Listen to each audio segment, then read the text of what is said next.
Peggy 18.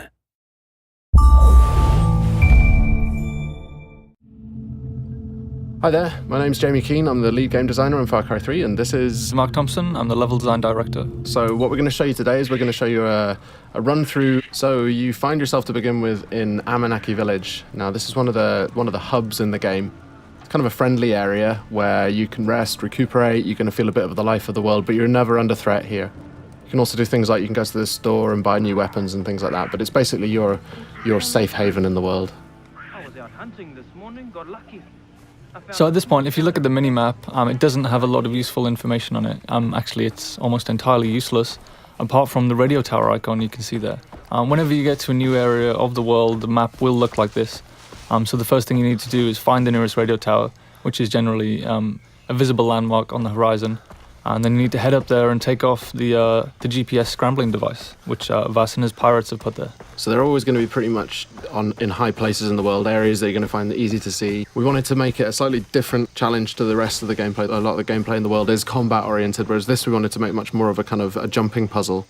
This one's the first one that you come across in the world, so it's a really light challenge, but later on in the world it's going to become a little more tricky. We want to emphasize that feeling of vertigo, so you're going to have some pretty gnarly jumps to try and make. You're going to hear the wind kind of rattling through this thing, you're going to hear it creaking. So later on it becomes much more of a challenge, but for now this is a pretty easy one. It's a fairly straightforward route straight up to the top. Yeah, but I mean the level designers did get a little bit mean with the later ones. More than a little bit, I'd say, yeah. Some of them, but in a good way. It's a good job they don't do anything like put their names in the credits so everybody knows who they are. You can't find people on the internet like that anymore. No. Alright, so you can see a bit of the size of the scale of the world. We're showing about 1/20th of the world in this demo, so you can just take a little bit of a look around and you can see the kind of the overall scope of the game as a whole. Everything you can see in the world you can get to at any time, and you can explore, and when you get there the world will reward you for doing so. It'll be fun. With these reveal sequences, we want to show you a little bit of the world, some sort of suggestions on areas where you can go to explore afterwards. If you take a look around on the horizon as well, you'll see these kind of black smokestacks. Now, these are the outposts that are scattered around the world. They're probably your best next step. So you can see the big red areas on the map. They dictate that the pirates control this part of the world. So when you move around the world, you might be ambushed, you might come across roadblocks as you're driving around.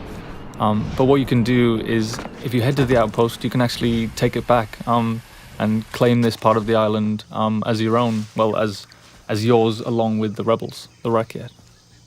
So gradually as you move through the world, you end up kind of cleaning the map.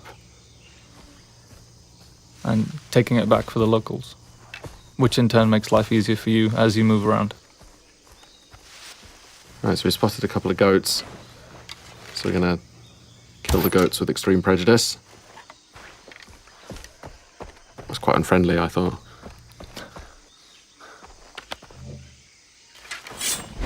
That was more unfriendly, though. Yes, certainly. Yeah. All right, so we skinned the goat, so now we've got a skin from the goat, so we can use that to craft. This is the crafting menu, and in here you can see all the different things that you can use animal skins to craft. Right now we're going to go and we're going to craft a weapon holster, which is going to let us then carry 4 weapons. The loadout that you have in this demo is a little bit, we kind of cheated slightly just so that it was more fun to play for the demo, but normally you would have to build up from pretty much nothing. You know, you start off in the world and you start off like Jason starts off in this world. You know, he's this young 25-year-old guy without much of a clue, and he's kind of got a gun and nothing much else, so there's a parallel there between the way that Jason starts in the world and the way that you start in the world.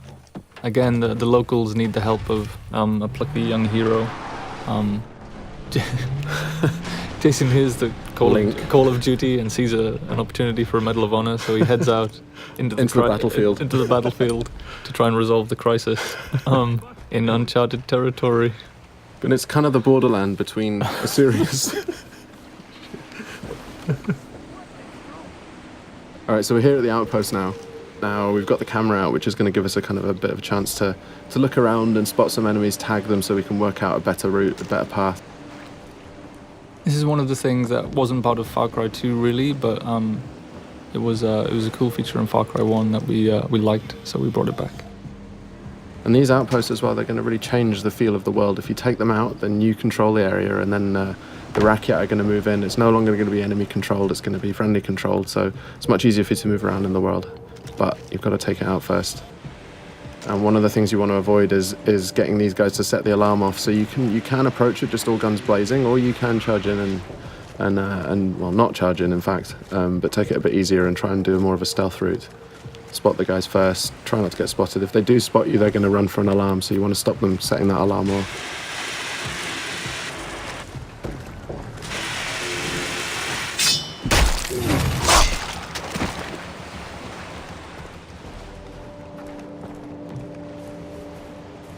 Alright, so we're trying to do a bit more of a stealth route here. Got to be a bit careful. That white line you can see there is a detection meter. If that fills up, they're going to spot you and then combat's going to start. So we've used a rock there to distract that guy. So he's going to go and check that out, and in the meantime we can go off and head off around here and do a death from above. Okay, so he's now alerted. So these guys, you can see he's heading over for the alarm there. That's a good shot. A little too good, some might say. I'm gonna get you alive. Alright, so it's all kicked off now because they can hear you. So this is the thing. I mean, once you do go weapons loud, the world reacts to it, and the world's going to come and find out and see what you're up to. And it's not just the guys in the outpost. If there are any patrols that are moving around the area, like boat patrols might come in from the ocean, or any guys driving along the roads nearby, they're going to hear gunfire, and they're all going to be attracted. Another good shot there, I think. If a little too good. Yeah. Could have just shut the alarm. Through the guy. So we've got the quest on the board right nearby. We've also got this hunting quest down here. The other thing it's done is opened up a fast travel node. Now, fast travel is something we really wanted to get into the game so that you decide how you move around the island. Here we can see the weapon store. Just going to go and upgrade one of the weapons that you've got. But yeah, you can stock up on any ammo that you're missing. You can buy consumables like health packs and body armor. Mm-hmm. You can buy maps as well if you're interested in exploration. It's going to show you where all the different collectibles are. You can see where all the chests are. You can see where all the relics and all the lost letters and the memory cards are.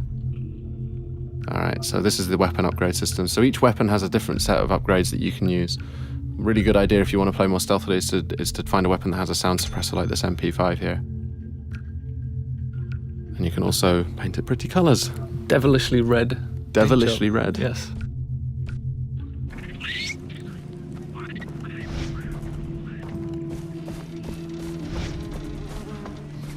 Alright, moving up to take this quest, which is just on the board over here.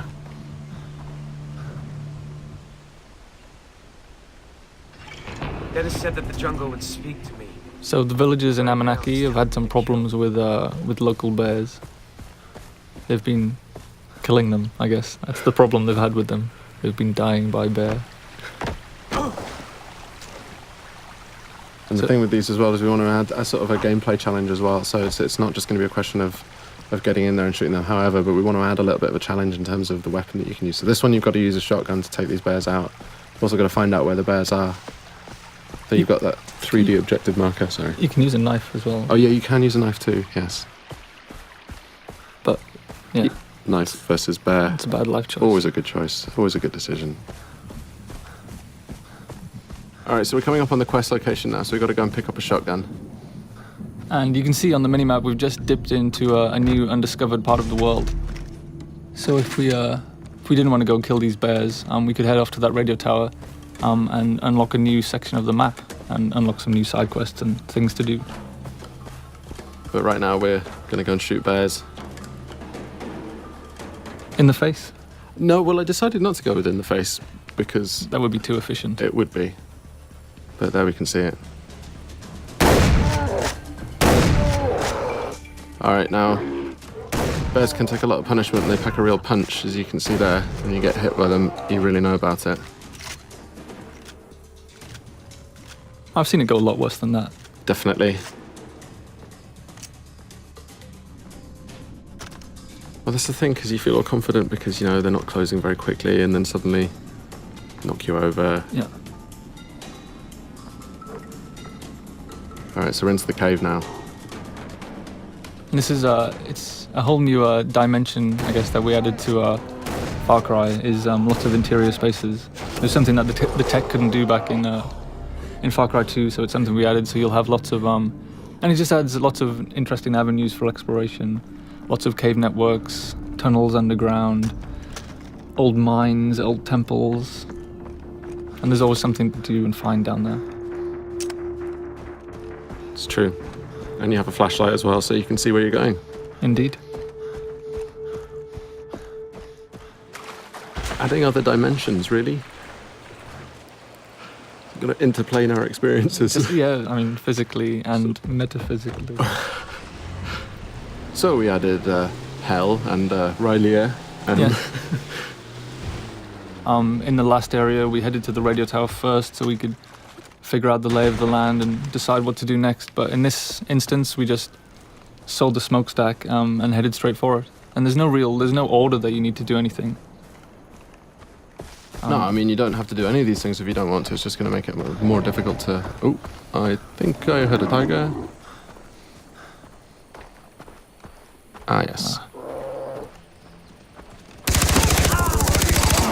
That's kind of forced the hand on the stealth issue there a little bit, I think. Yes, a little too close to the outpost there. Explosive arrow. But they don't know quite where you are yet. They just heard the gunfire and they come and investigate. Oh, and this is the best explosive arrow ever. Great. I know I'll start a fire. So you can see there we used a few different types of arrowhead. They're actually craftable items. So you're not just stuck with the bow is a super cool stealth weapon for long range kills. But you can also go craft fire tips and explosive tips. So you can be more versatile at long range. But it still stays stealthy even if you've got those kind of like more full-on arrowheads on them. Stealthy explosions. Yes.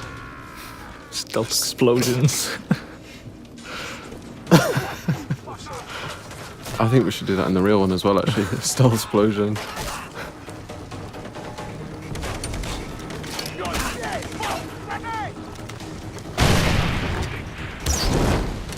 So yeah, this one, when the stealth thing went out the window, I think it was just all guns blazing. Oh, and the alarm's been triggered as well. Great.